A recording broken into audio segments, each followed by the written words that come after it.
Today, St Andrews in Fife is known for its golf links, its university, castle, abbey, and its beautiful beaches, the east and west sands.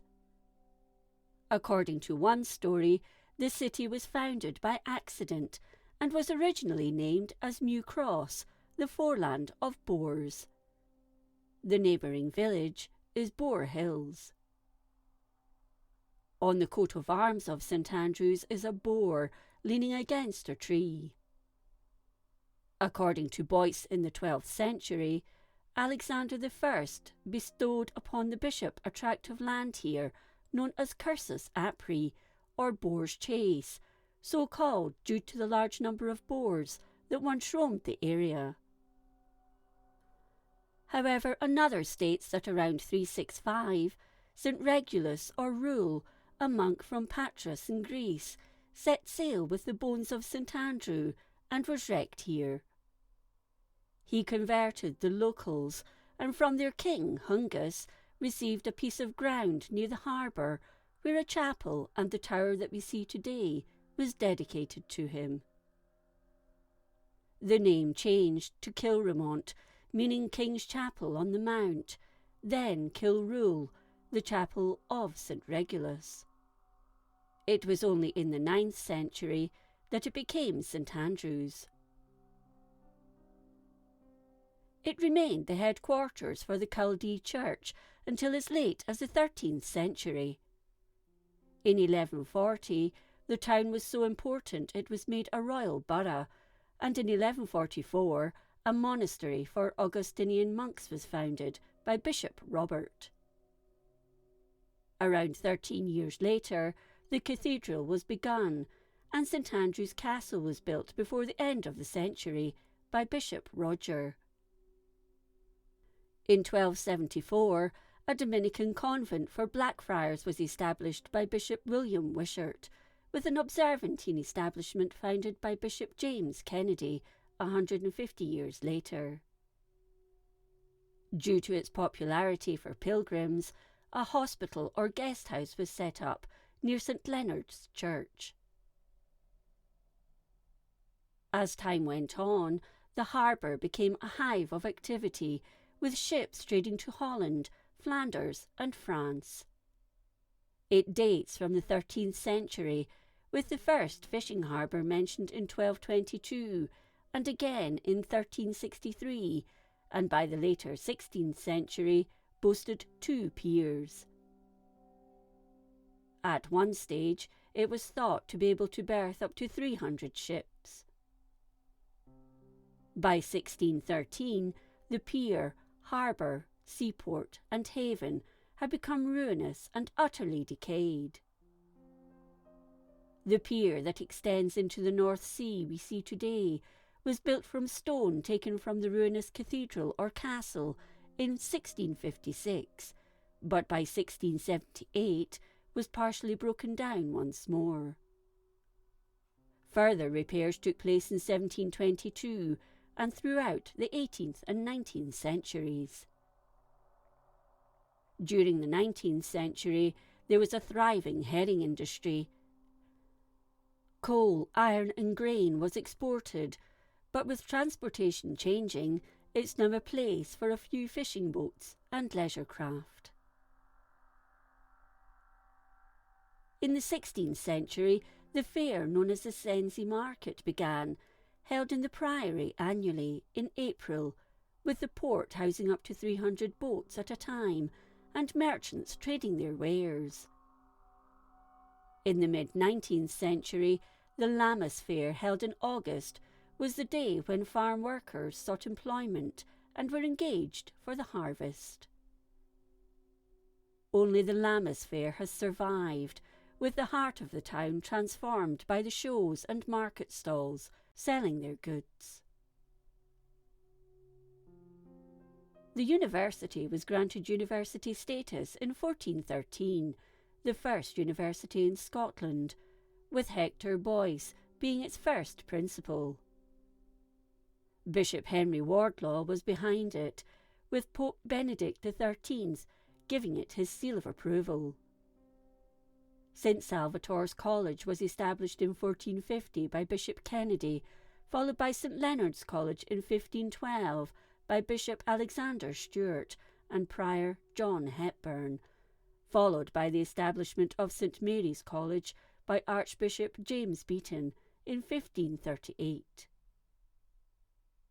Under the direction of George Buchanan, then principal of St. Leonard's, the colleges were remodelled in 1579, with St. Mary's devoted to the study of theology, becoming known as Divinity or New College.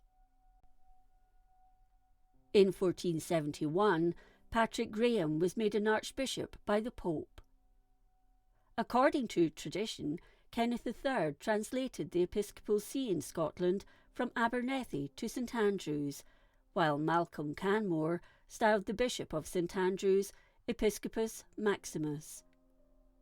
However, the Archbishop of York made a claim of superiority over the Scottish clergy, which was partly to blame for the Wars of Independence. The Pope intervened and raised the bishopric of St. Andrews to an archbishopric, with Glasgow following a few years later. Constantine III of Scotland retired to St. Andrews after reigning for 30 years and died in 943. In 1033, Hugh MacFlaverty O'Neill, King of Ailech and heir to Ireland, also retired and died here. In 1298, after William Wallace's defeat at Falkirk, Edward I sent an army to Fife, but when they arrived in St. Andrews, it was deserted, but nonetheless wasted it full plain.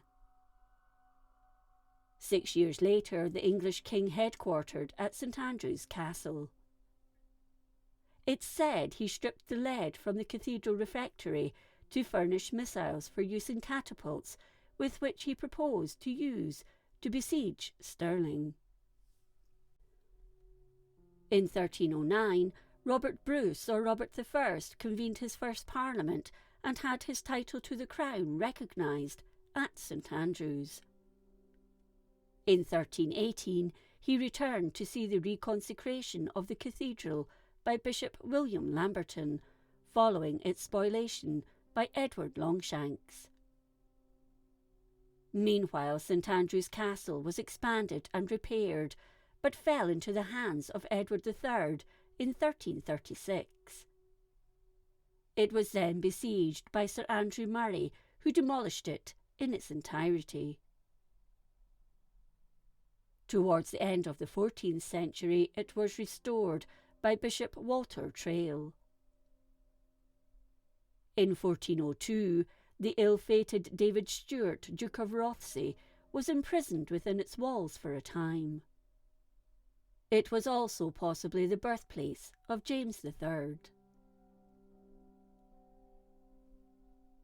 In 1407, Englishman John Resby was burned at St. Andrews, although some sources say Perth, for preaching doctrines of Wycliffe, and on 23 July 1433, Bohemian physician Paul Craw suffered the same fate at the Market Cross for preaching Jerome of Prague and Jan Hus. On 1 March 1527, although some sources cite 29 February 1528, Patrick Hamilton, Abbot of Ferne in Rossshire, was burnt for heresy at the gate of St. Salvator's College. The most famous burning, however, was the martyrdom of George Wishart on 1 March 1546. He inspired John Knox and was burned in front of St. Andrew's Castle. It was the last cruel act of Cardinal David Beaton.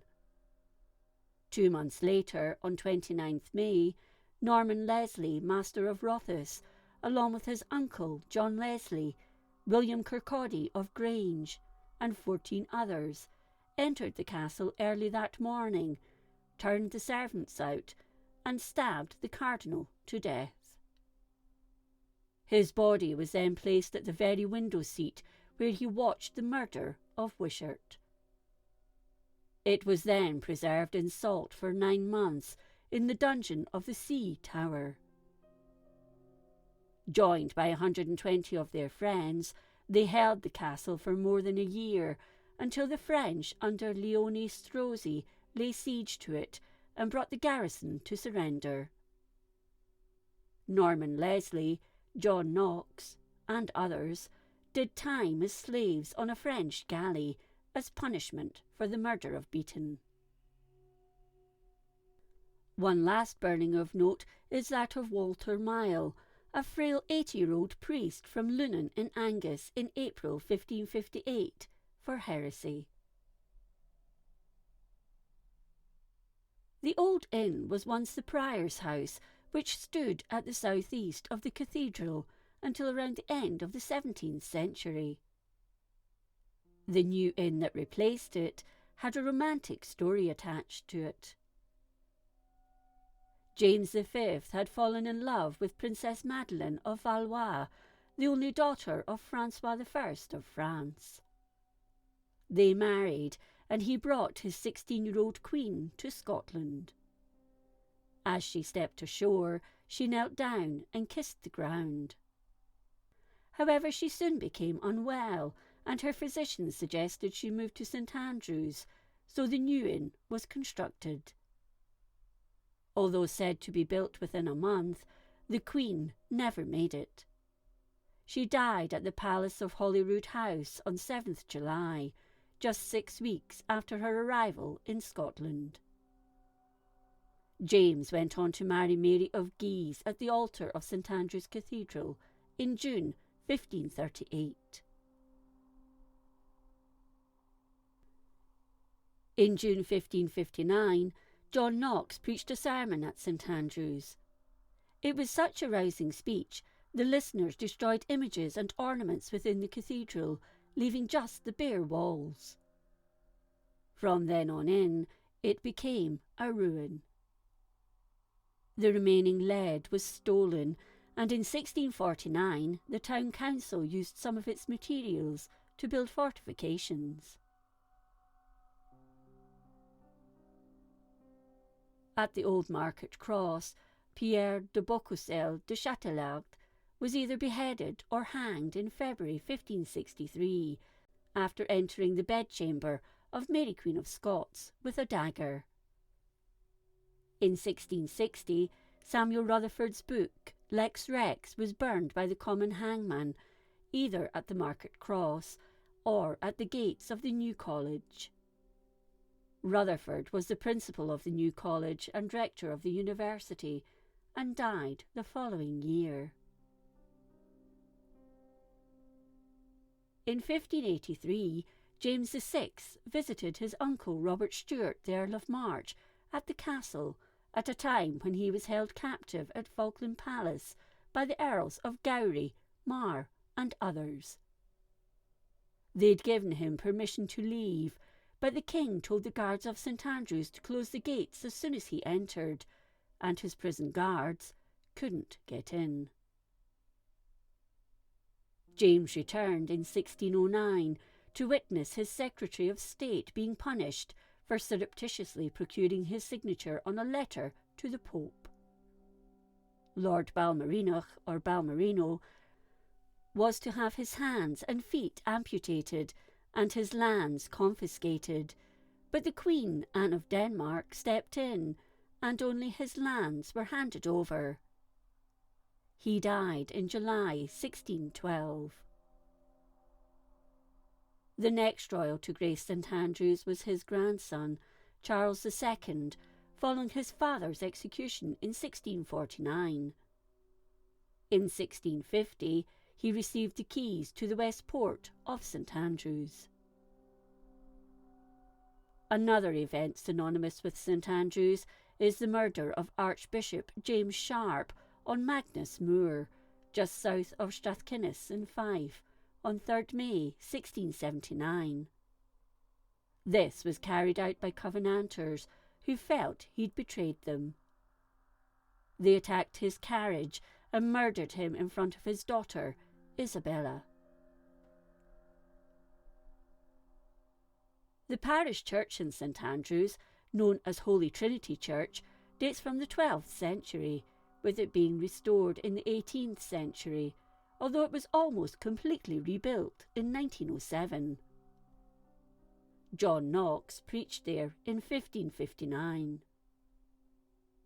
Theologian Alexander Henderson preached about the National Covenant of 1638 there, and on 20th April 1662, Archbishop Sharp gave his inaugural sermon. Within the town hall on South Street, the silver keys to the city were once kept, along with the common seals and the original charter of Malcolm IV, dating from the 12th century, which is now held at the university. The university also holds many interesting books. The library was founded by James VI in 1612 and holds a copy of the Solemn League and Covenant signed at St Andrews on 5th November 1643. It also holds a silver mace known as the St Salvator's College Mace, which is said to have been discovered in the tomb of Bishop Kennedy, as well as the pulpit where John Knox preached at Holy Trinity. In 1833, the Madras College for Boys was founded through a bequest by the Reverend Dr. Andrew Bell, a native of St Andrews, who was the founder of the Madras system of education. A girls' school was also established in the old St Leonard's College in 1877. St Andrews is also famous for its golf and is known as the home of golf. It was thanks to two men, Andrew Lang, a man of letters who studied at the University of St Andrews, and St Andrews-born golfer Tom Morris, that it became famous and a mecca for golfers.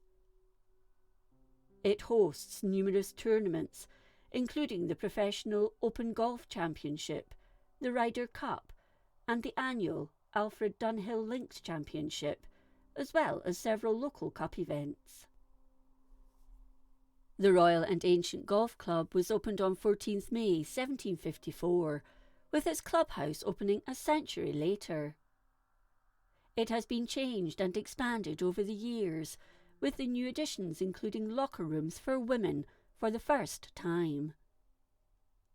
The Old Course in particular attracts golfers from around the world, and it's the one course every golfer wants to play on.